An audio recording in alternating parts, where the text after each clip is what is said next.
صبح ازل یہ مجھ سے کہا جبرائیل نے، جو عقل کا غلام ہو وہ دل نہ کر قبول۔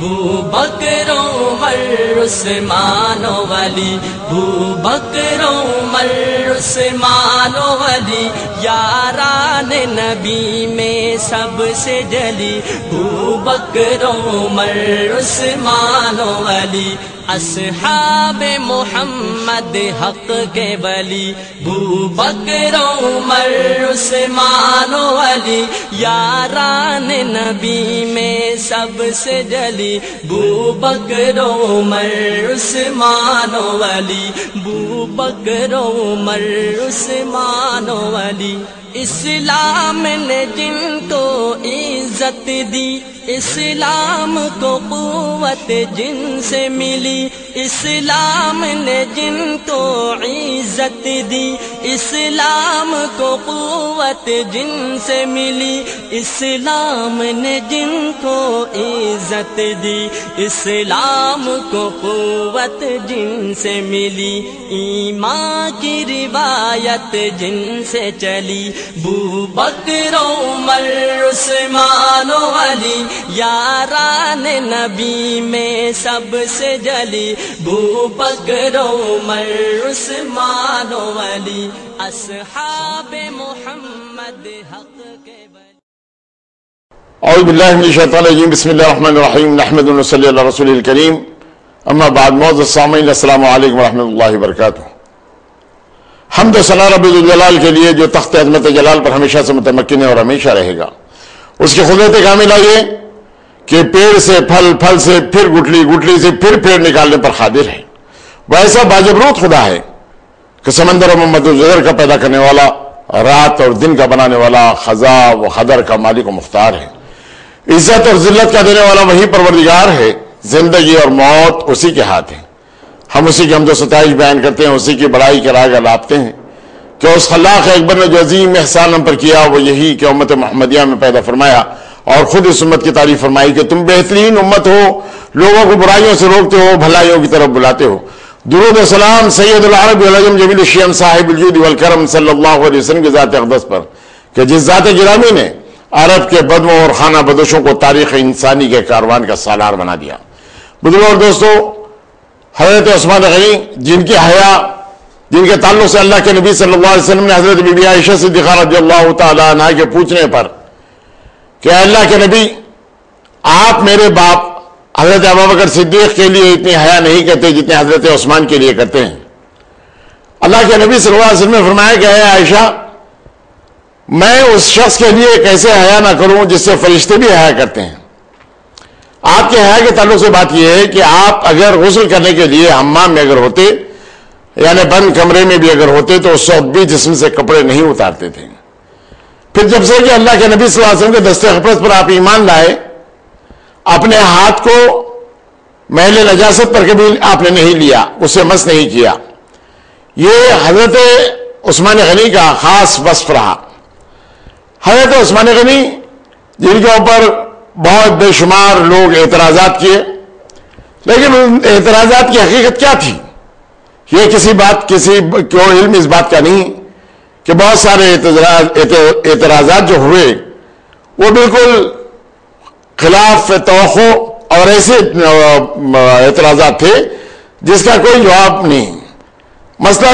یہ کہ حضرت نبی کریم صلی اللہ علیہ وسلم نے عرفات کے میدان میں 2 رکعت نماز ادا کی تو حضرت عثمان غنی نے 4 رکعت نماز ادا کی۔ جب لوگوں نے یہ پوچھا کہ نبی کریم صلی اللہ علیہ وسلم نے 2 رکعت نماز ادا کی تھی تو آپ نے جواب دیا کہ میں یہاں پر مکے میں نے شادی کی ہے، اسی لیے میرے لیے یا اب یہ مسافرت نہیں رہی، سفر میں نہیں رہا، اس لیے میں نے 4 رکعت نماز ادا کی۔ یعنی ایک معقول جواب آپ نے ان اعتراض کرنے والوں کو آپ نے جواب دے دیا۔ پھر اعتراض کرنے والوں نے یہ کہا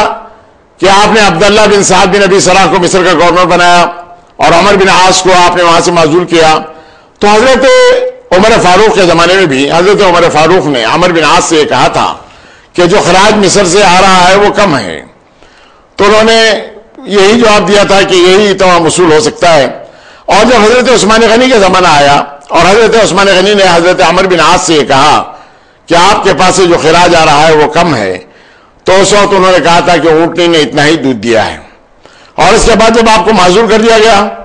اور حضرت عبداللہ بن سعد بن ابی سرح کو جب مقرر کیا گیا، گورنر مقرر کیا گیا، آپ کی جگہ پر تفویض کیا گیا اور انہوں نے بہت زیادہ خراج وصول کر کے جب بھیج دیا گیا، تو حضرت عثمان غنی نے حضرت عمر بن عاص کو وہ خراج بتاتے ہوئے کہا کہ اونٹنی نے بہت زیادہ دودھ دیا. حضرت عمر بن عاص بہت حاضر جواب آدمی تھے. انہوں نے کہا حضرت عثمان غنی سے کہ جتنا دودھ تھا نچوڑ لیا گیا، بچے بھوکے رہ گئے. اس انداز سے آپ نے جواب دیا. اور اس کے بعد یعنی جب دوسرے سال، یعنی آپ کی خلافت کے دوسرے سال جب آپ کو معذور کر دیا گیا، تو سکندریہ کے لوگ پھر ان لوگوں نے بغاوت کی اور وہ لوگ خراج دینے سے بھی نہ صرف انکار کیا بلکہ وہاں بغاوت کے شعلے بھڑکنے لگے. حضرت عثمان غنی کو پھر مجبوراً حضرت عمر بن عاص کو وہاں پر ان کی سرکوبی کے لیے بھیجنا پڑا، اور حضرت عمر بن عاص کی سرکوبی کے بعد پھر وہ مسلمانوں کے قبضے میں آ گئے. حضرت عمر کے شہادت کے بعد بہت سارے رومی اپنے علاقوں میں بغاوت کر بیٹھے اور پھر ان کے اوپر دوبارہ قبضہ کرنے کے لیے 3 سال یعنی 36 مہینے درکار ہوئے. 36 مہینے کے بعد حضرت عثمان غنی نے تمام ان لوگوں پر جو باغی ہو گئے تھے ان پر قابو آپ نے پا لیا. حضرت عثمان غنی کا جو دور خلافت ہے، پہلا جو 6 سالہ دور خلافت ہوا، اس کے اندر امن و امان کا یہ عالم رہا کہ حضرت عمر کی خلافت کے لوگ بھول گئے،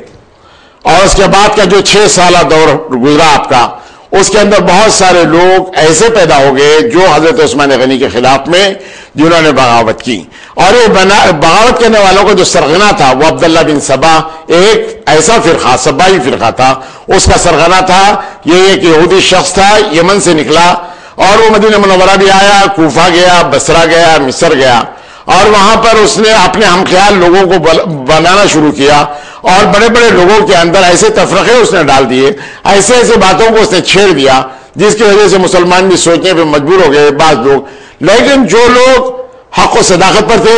جو یہودی سازشوں کو جانتے تھے، جیسے حضرت ابو درداء، انہوں نے فوراً اس کے باتوں کو تمام رد کر دیا اور کہا کہ یہ یہودیت ہے.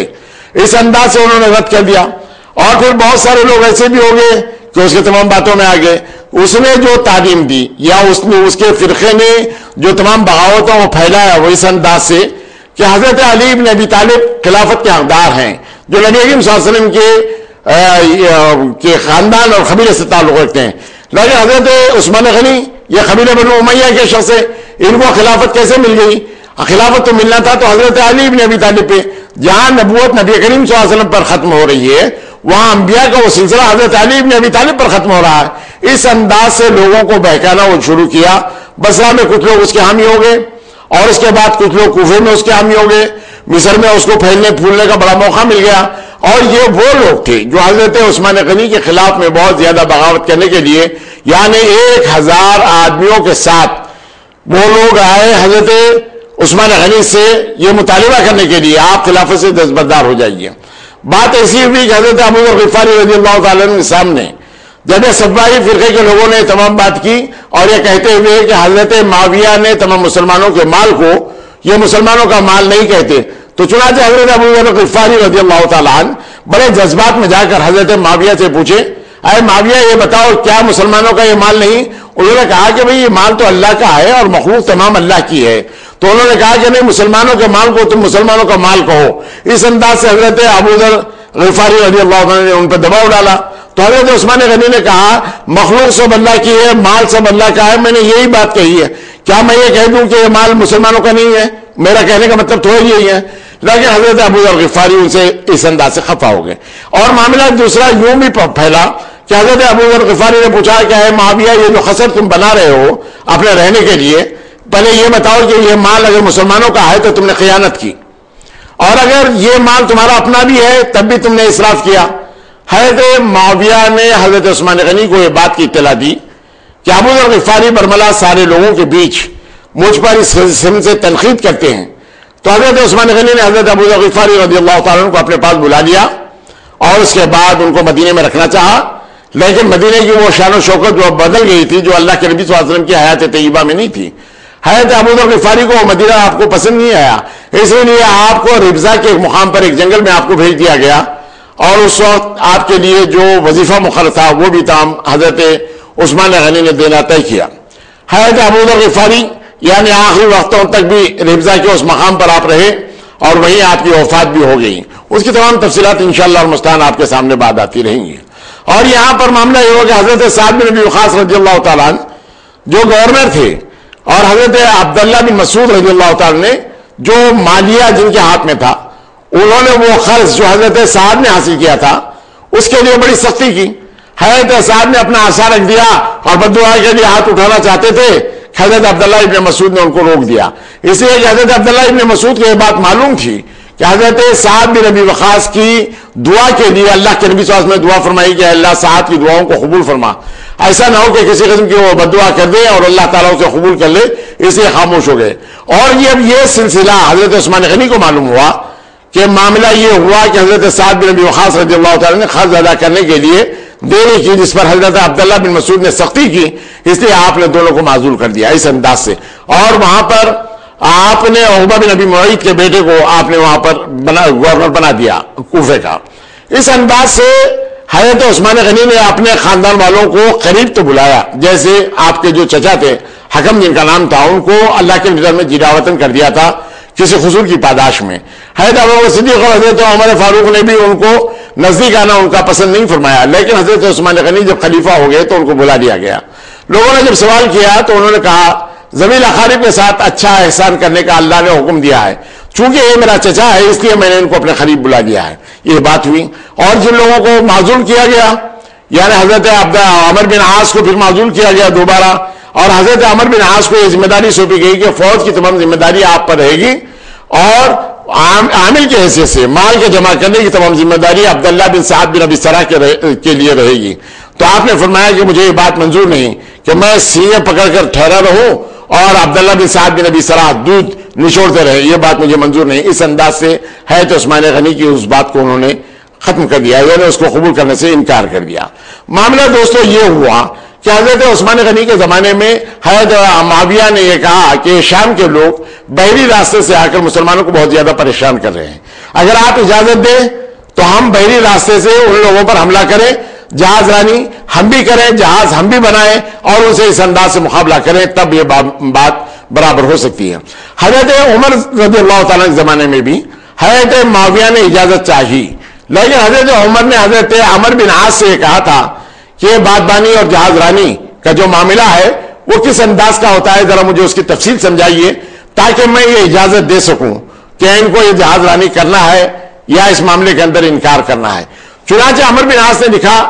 جہاز ایک بڑی مخلوق ہے, اس پر چھوٹی چھوٹی مخلوق یعنی انسان اس کے اندر بستے ہیں اور انسانوں کی حالت ایسی ہے جیسے کیڑے مکوڑے ہیں, اگر وہ کسی طرف ہو جاتا ہے تو سارے کے سارے لوگوں کی ہلاکت کے لیے ہے, اور اگر وہ چلتا ہے تو لوگ ہیبت زدہ رہتے ہیں, وہ ٹھہر جاتا ہے تو لوگ ہیبت زدہ رہتے ہیں, جس میں فائدہ کم نقصان زیادہ ہے. حضرت عمر بن عاص نے حضرت عمر کو یہ بات بتلائی تھی. حضرت عمر نے کہا کہ میں فتوحات کے لیے یا ان لوگوں کو ان ممالک کو فتح کرنے کے لیے مسلمانوں کو ایسے جوخم میں ڈال نہیں سکتا, خدا کی قسم مجھے یہ فتوحات منظور نہیں جس کے اندر مسلمانوں کی جان کو جوخم ہے. اس انداز سے حضرت عمر نے اس بات کو رد کر دیا تھا اور حضرت امیر معاویہ کو کسی قسم کی اجازت نہیں تھی. لیکن حضرت عمر کے اس جو دار فانی سے کوچ کرنے کے بعد جب حضرت عمر بن عاص نے حضرت عثمان غنی سے بات کی رضامندی چاہی تو حضرت عثمان غنی نے اس بات کو منظور کر لیا اور مسلمانوں میں جہاز رانی کا کام شروع ہوا. اور اس کے بعد عبداللہ بن سعد بن ابی سرح اور حضرت معاویہ بن ابی سفیان نے وہ کارنامے یعنی سمندر کے اندر انجام دیے جس کی تاریخ شاہد ہے کہ یہ دونوں بحریہ کے بڑے امیر البحر بنے اور بڑے فتوحات ان لوگوں کے ہاتھ پر ہوئی. نہ صرف یہ بلکہ جہاز رانی کے کارخانے بھی قائم کیے گئے اور ملک شام کی سرحدوں پر تمام جہاز مسلمانوں کے لنگر انداز ہوتے. اور پھر رومیوں کا جو زور سمندری موجوں پر تھا اس کو ایک لخت ختم کرنے والی شخصیتیں عبداللہ بن سعد بن ابی سرح کی اور حضرت معاویہ بن ابی سفیان کی رہی, جس سے مسلمانوں کو بہت زیادہ فائدہ ہوا. افریقہ کے وہ ممالک جہاں پر مسلمان پہنچ نہیں سکتے تھے ان ممالک پر بھی عبداللہ بن سعد بن ابی سرح نے وہاں پر حملہ کیا اور اس کو کامیابی حاصل ہوئی. حضرت عبداللہ بن سرح سے خوش ہو کر یہ حضرت عبداللہ بن سعد بن ابی سرح کون, یہ حضرت عثمان غنی کے رضائی بھائی یا ندوس شریک بھائی تھے. حضرت اللہ کے نبی صلی اللہ علیہ وسلم کے پاس کاتب وحی بھی رہے اور اس کے بعد اسلام سے منحرف بھی ہو گئے اور اس کے بعد اللہ کے نبی صلی اللہ علیہ وسلم نے فتح مکے سے پہلے جن 16 آدمیوں کو قتل کرنے کی اجازت دی تھی، جن کا خون مباح قرار دیا گیا تھا، اس میں عبداللہ بن سعد بن ابی سرح بھی ایک آدمی تھا. لیکن حضرت عثمان غنی کے ساتھ آئے تو اللہ کے نبی صلی اللہ علیہ وسلم بہت دیر تک خاموش رہے، اور اس کے بعد آنکھیں کھولتے ہوئے آپ نے کہا کہ جاؤ عبداللہ بن سعد بن ابی سرح کے لیے بھی معافی ہے. اور اس کے بعد حضور اکرم صلی اللہ علیہ وسلم نے صحابہ سے پوچھا کہ جب میں خاموش آنکھیں بند کیا بیٹھا رہا تو اس وقت تم میں سے کوئی آدمی اٹھ کر اسے قتل کیوں نہیں کیا؟ تو اس وقت ایک صحابی نے کہا کہ اللہ کے نبی اگر آپ ہمیں اشارہ کرتے تو ہم اسے قتل کر دیتے. حضور اکرم صلی اللہ علیہ وسلم نے فرمایا کہ انبیاء اشارہ کرنے کے لیے نہیں ہوتے. یہ عبداللہ بن سعد بن ابی سرح وہی ہیں جن کو حضرت عمرو بن عاص کو معذور کر کے مصر پر آپ نے قائم کیا، لیکن اللہ تعالیٰ کو کچھ بات اور منظور تھی، یعنی ان کے ہاتھ بہت زیادہ فتوحات ہوئے تو حضرت عثمان غنی نے خمس ان کو لینے کے لیے اجازت دے دی. اور جب تمام صحابہ میں چین گویاں ہونے لگی کہ حضرت عثمان غنی نے خمس مکمل طور پر عبداللہ بن سعد بن ابی سرح کو دے دیا ہے، تو اس وقت ان باتوں کو برداشت نہ کرتے ہوئے حضرت عثمان غنی نے پھر وہ خمس جو آپ کو عطا کیا تھا وہ واپس منگوا لیا ہے. تو عثمان غنی کے تمام شکایتوں میں ایک شکایت یہ بھی تھی آپ اخروبہ پرور ہے. تو اس وقت حضرت عثمان غنی نے کہا کہ میں بیت المال سے یا مسلمانوں کے مال سے اپنے اخروبہ کی اعانت نہیں کرتا، بلکہ وہ میرا اپنا پیسہ ہے جس کی وجہ سے میں دیتا ہوں، جس کا اللہ نے حکم دیا ہے اور اللہ کے رسول صلی اللہ علیہ وسلم کے فرمان کے مطابق میں اپنے ذاتی پیسوں سے ان لوگوں کے تمام ضرورتوں کو میں پورا کرتا ہوں. آپ نے اہتمام فرما دیا تھا. لیکن جو لوگ اعتراض کرنے والے تھے بہر صورت ان لوگوں کے سامنے یہ اعتراضات رہے کہ حضرت عثمان غنی اخروبہ پرور ہیں اور اپنے خاندان بنو امیہ کے تمام لوگوں کو آپ نے گورنر بنایا اور تمام لوگوں کو آپ نے معزول کیا. آپ کی شکایت حضرت عبداللہ ابن مسعود سے بھی تھی، حضرت عبداللہ ابن مسعود کو بھی آپ نے معزول کیا تھا. یہ باتیں ایسی تھیں جو مسلمانوں کے لیے کھٹکتی تھیں. حضرت عثمان غنی نے ان تمام باتوں کو رفع کرنے کے لیے، ان باتوں کو ختم کرنے کے لیے ایک جماعت بنائی، اور جماعت بنانے کے بعد آپ نے حضرت عبداللہ ابن عمر کو بھیجا مصر کی طرف، اور آپ نے بھیجا محمد بن مسلمہ کو بصرہ کی طرف. اور ان تمام لوگوں کو بھیجنے کا مقصد صرف یہ تھا کہ وہاں یہ سبائی فرقے کے لوگ جو فساد تمام مچائے ہوئے حقیقت حال کیا ہے اور وہاں کے لوگ کیا چاہتے ہیں، یہ تمام باتیں معلوم کرنے کے لیے آپ نے جب بھیجا تو وہاں سے جواب آیا سوائے حضرت عمار بن یاسر کے. عمار بن یاسر کو جب بھیجا گیا تو عمار بن یاسر واپس نہیں آئے، بلکہ عمار بن یاسر ان لوگوں کے چنگل میں جو تمام حضرت عثمان غنی کے خلاف میں تھے، ان تمام لوگوں کی باتیں ان کے ذہن کے اندر ایسے پیوست کر دی گئی کہ انہوں نے کچھ ایسے انداز سے جواب دیے اور پھر آ کر ان لوگوں کی تعریف کی. اب دوستو معاملہ یہ ہو گیا کہ حضرت عثمان غنی کا یہ 11 سال 11 مہینے 17 دن کی جو خلافت ہے، اس خلافت کے اندر 6 سال تو بہت آسانی کے ساتھ اچھے انداز سے گزر گئے، لیکن 6 سال کے بعد یہ تمام تفرقے تمام شروع ہو گئے اور سبائی فرقے کے لوگ بڑا سر اٹھانے لگے. ایسے معاملے کے اندر حضرت عثمان غنی سے اس بات کے لیے کہا گیا کہ یہ تمام لوگ جو باغی ہیں، جو بغاوت کر رہے ہیں، ملک میں انتشار پھیلا رہے ہیں، تمام دور دور سے لوگ آ رہے ہیں، ان لوگوں کی سرکوبی کے لیے الحمدللہ آپ کے پاس بہت زیادہ فوج ہے، آپ ان کا مقابلہ کرنے کے لیے حکم دے دیجئے. یہ چند گھنٹوں کے اندر یہ تمام کے تمام لوگ ختم ہو سکتے ہیں، ان لوگوں کو ختم کرنے کا بہت اچھا ذریعہ ہے. لیکن حضرت عثمان غنی نے کہا یہ اللہ کے نبی صلی اللہ علیہ وسلم کا دارالحجرت ہے اور اس دارالحجرت میں میری اپنی وجہ سے کسی کا خون نہ بہے. حد یہ کہ ایک پنچنہ لگانے کے بعد جو فاسد خون جسم سے نکالا جاتا ہے، میں یہ بھی نہیں چاہتا کہ میری وجہ سے وہ فاسد خون بھی بہے. حضرت عثمان غنی نے کہا. اس لیے حضرت معاویہ نے جب وہ تمام کے تمام گورنروں کو حج کے موقع پر حضرت عثمان غنی نے بلایا اور بلانے کے بعد ان لوگوں کو ان کی ذمہ داریوں کو سمجھایا اور اس کے بعد انہوں نے بتلایا کہ حالات کیسے دیگرگون ہو رہے ہیں، کیسے معاملات بگڑ رہے ہیں، تو اس وقت حضرت معاویہ نے آپ سے کہا تھا کہ آپ میرے پاس ملک شام چلیے، وہاں بڑی حفاظت کے ساتھ رہیں گے. تو حضرت عثمان غنی نے کہا کہ میں اللہ کے نبی صلی اللہ علیہ وسلم کے اس دارالحجرت کو چھوڑ نہیں سکتا اور میں ہجرت کر کے جب یہاں آ گیا ہوں تو میں آپ کے پاس آ نہیں سکتا. حضرت معاویہ نے کہا کہ کیا میں گراں قدر فوج تمہارے پاس بھیج دوں تاکہ وہ تمہاری حفاظت کرے؟ تو حضور نے آپ نے فرمایا کہ نہیں، میں یہ حضور کے اس مقام کو خون آلود کرنا نہیں چاہتا اور میری وجہ سے کسی قسم کا خون نہ بہے. حد یہ کہ آپ نے اپنے غلاموں سے کہا جس نے اپنی تلوار کو میان میں کر لیا وہ آزاد ہے. حضرت عثمان غنی کا معاملہ اور حضرت عبد الرحمن بن عوف کا معاملہ یہ تھا کہ ان لوگوں نے اپنی زندگی کے اندر ایک روایت کے مطابق 30,000 غلاموں کو آپ نے آزاد کیا. ہر جمعہ ایک غلام کو آزاد کر دیتے. اگر کسی وجہ سے جمعہ میں اگر کوئی غلام آزاد نہ کرتے تو دوسرے جمعہ تک 2 غلاموں کو آزاد کر دیتے، اور جو غلام پسند آ جاتا اس کو اللہ کی راہ میں اس انداز سے آپ بھیج دیتے۔ حضرت عثمان غنی بڑے تاجر تھے، بہت زیادہ مال و متاع جب آ جاتا آپ کے پاس تو تمام اپنے اقربا پر بھی آپ تقسیم کرتے تھے۔ نہ صرف یہ بلکہ اللہ کے نبی صلی اللہ علیہ وسلم کی حیات طیبہ میں بھی ایک معاملہ ایسا ہوا کہ جب خاص زدہ معاملہ ہو گیا تو آپ نے اپنا پورا مال مسلمانوں کے لیے تمام وقف کر دیا اور تمام مسلمانوں کے لیے دے دیا۔ اللہ کے نبی صلی اللہ علیہ وسلم کی زبان مبارک سے 3 خوشخبریاں جنت کی ملی۔ پہلی تو بات یہ ہے کہ وہ 10 عشر مبشرہ میں آپ شامل،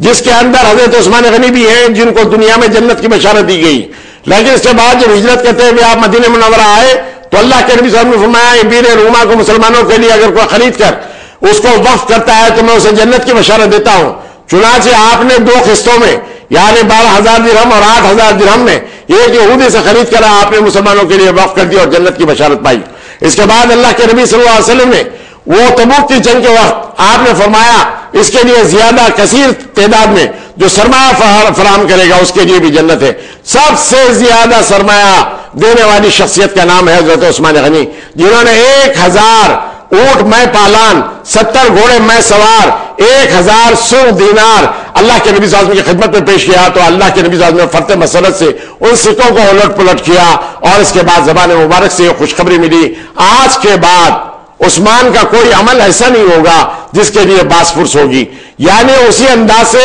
جیسے کہ اللہ کے نبی صلی اللہ علیہ وسلم نے اس وقت فرمایا تھا یہ جنگ بدر میں جو لوگ شریک ہیں ان کے اگلے اور پیچھے سارے گناہ معاف کر دیے گئے، یعنی ان سے کسی قسم کا کوئی مواخذہ نہیں ہوگا۔ آج اللہ کے نبی صلی اللہ علیہ وسلم نے اس وقت بھی یہ فرمایا تھا آج کے بعد عثمان کا کوئی عمل ایسا نہیں ہوگا جس کی باس پرس ہوگی، یعنی وہ ایسے بخشائے ہوئے ہو گئے۔ یہ جنت کی بشارت دوسری مرتبہ ملی۔ اور تیسری مرتبہ کے لیے اللہ کے نبی صلی اللہ علیہ وسلم نے فرمایا آپ کو اللہ تعالیٰ ایک قلت عطا کرے گا، اس کو اپنی طرف سے نہ نکالنا اور وقت کا مقابلہ کرنا صبر کے ساتھ، کسی قسم کا کوئی تشدد آپ برداشت نہ کرنا۔ یہ وہی بات تھی جو تمام سبائی فرقے کے لوگ تمام فساد پھیلاتے ہوئے آپ کی قتل کی جو سازش، آپ کو شہید کرنے کے لیے جو سازش رچائی گئی، اس معاملے کے اندر حضرت عثمان غنی بالکل خاموش رہے اور کسی قسم کی کوئی مداخلت آپ نے نہیں کی۔ حد یہ کہ آپ کو یہ بات معلوم تھی کہ اس معاملے کے اندر میری شہادت ہونے والی ہے، لیکن صبر کا یہ عالم تھا کہ مت پوچھیے۔ آپ خطبہ دینے کے لیے چڑھ گئے ممبر پر تو جہجہ غفاری نامی ایک شخص آیا اور آپ کے ہاتھ سے عصا لے کر اپنے پیر پر رکھتے ہوئے اس کو توڑ دیا۔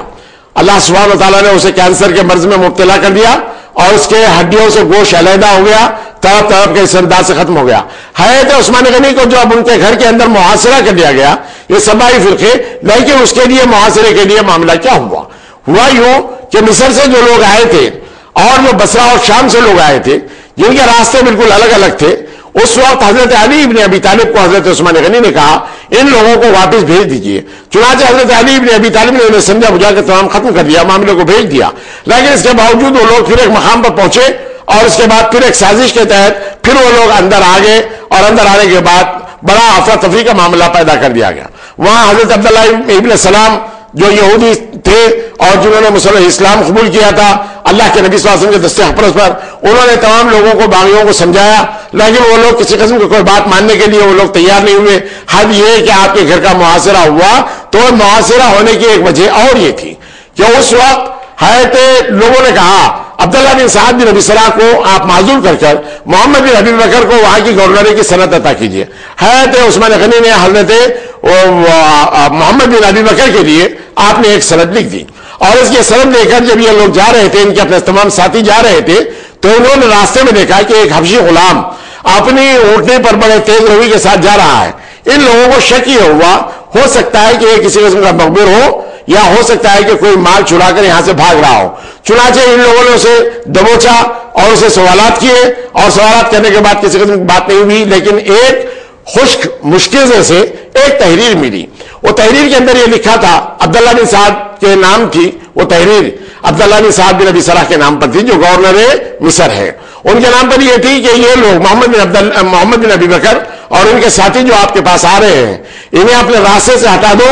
اور مکمل طور پر اپنی گورنری پر قائم رہو۔ اس انداز سے وہ تحریر تھی۔ اس تحریر کو لیے ہوئے جب یہ لوگ واپس پلٹے، یعنی 3 دن یہ مسافت طے کر چکے تھے، واپس آئے اور اکابرین صحابہ میں حضرت طلحہ بن عبید اللہ کو، حضرت علی بن ابی طالب کو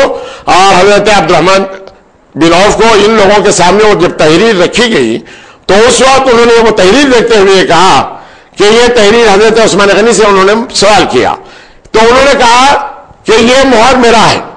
یہ غلام میرا ہے، یہ اونٹنی میری ہے، لیکن بخدا اللہ اس کا گواہ ہے کہ یہ تحریر میری اپنی نہیں ہے۔ پھر ان لوگوں نے تحریر کے اوپر عمل کیا، دیکھا کہ یہ مروان بن حکم کی لکھی ہوئی تحریر ہے۔ مروان بن حکم کون؟ آپ کا چچا زاد بھائی اور آپ کا داماد۔ لوگوں نے کہا کہ مروان بن حکم کو ہمارے حوالے کر دیجئے، تو اس وقت انہوں نے کہا کہ میں مروان بن حکم کو آپ کے حوالے نہیں کر سکتا، اس لیے کہ آپ لوگوں سے قتل کر دیں گے۔ چنانچہ جب آپ کی زبان سے یہ بات نکلی کہ میں مروان بن حکم کو آپ کے حوالے نہیں کر سکتا، آپ کے گھر کا تمام محاصرہ کر لیا گیا، اور وہ سبائی فرقے کے لوگوں کو اور ان باغیوں کو جو مصر سے آئے ہوئے تھے، ان لوگوں کو ایک بڑا موقع مل گیا کہ آپ پر کسی قسم کا حملہ کریں۔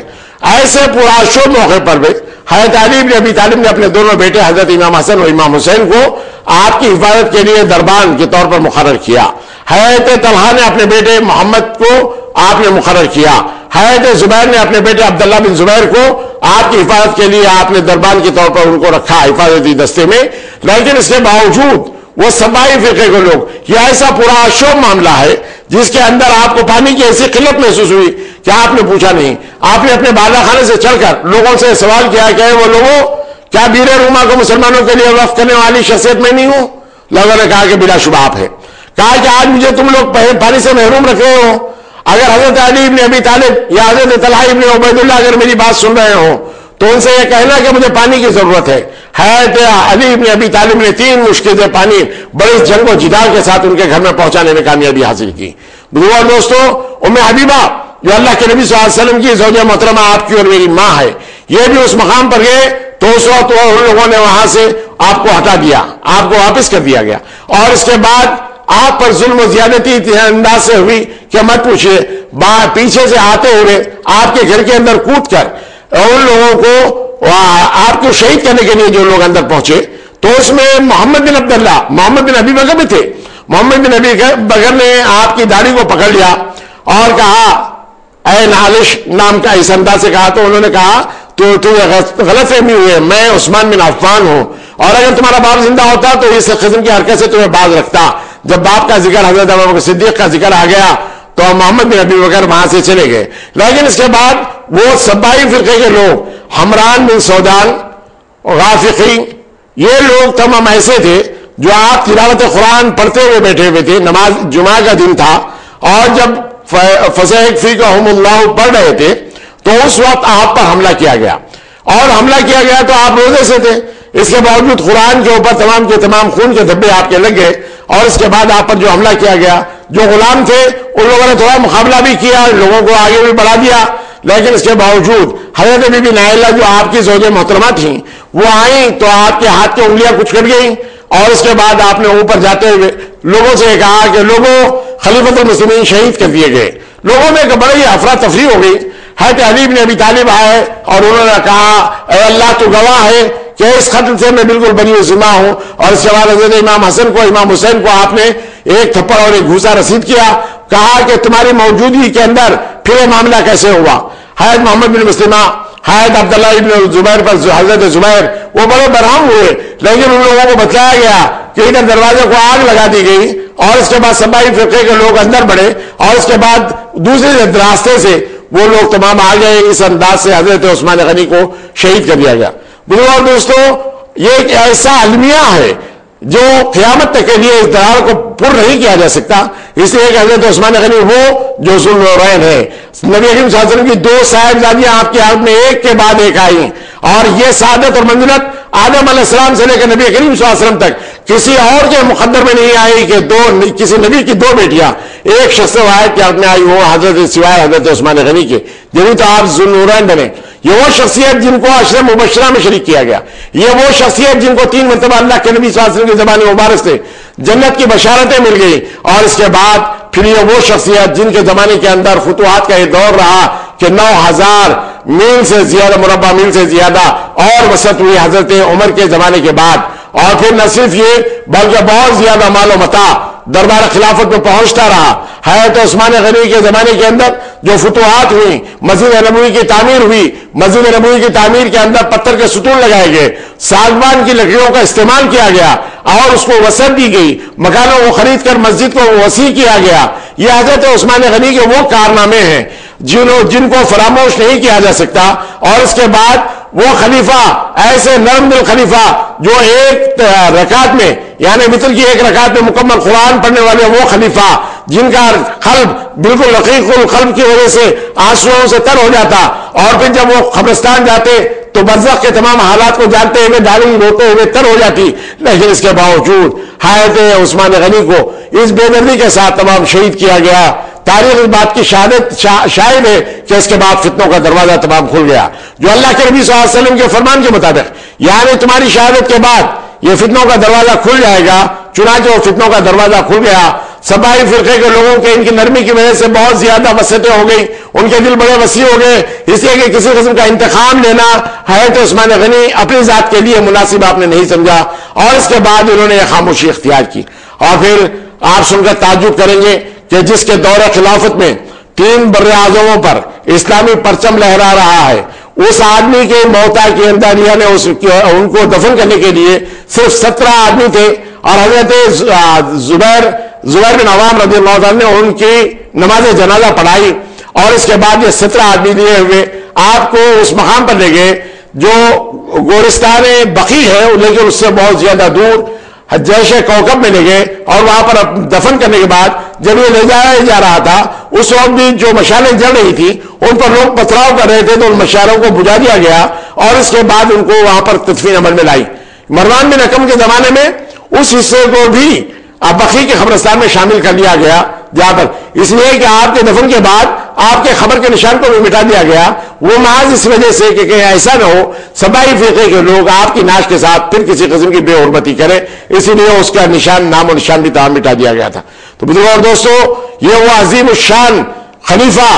جن کا دور خلافت سب سے زیادہ 11 سال 11 مہینے 17 دن رہا، اس کے باوجود عمل یہ ہے کہ صرف 17 آدمی آپ کی نماز جنازہ میں شریک رہے. تفصیلات انشاءاللہ المستعان آپ کے سامنے آتے رہیں گے، اور تمام باتیں میں آپ کے سامنے انشاءاللہ المستعان رکھنے کی سعادت حاصل کروں گا. اب اللہ کی بارگاہ میں میری دعا ہے کہ پروردگار عالم ہمارے گناہوں کو معاف فرما دے، ہماری غلطیوں کو درگزر فرما دے. الہ العالمین ہم پر کرم فرما، ہمارے مرحومین کی مغفرت فرما، ہمارے بزرگوں کے ہمارے اسلاف کے نقش قدم پر چلنے کی ہمیں توفیق عطا فرما. وآخر دعوانا الحمدللہ رب العالمین.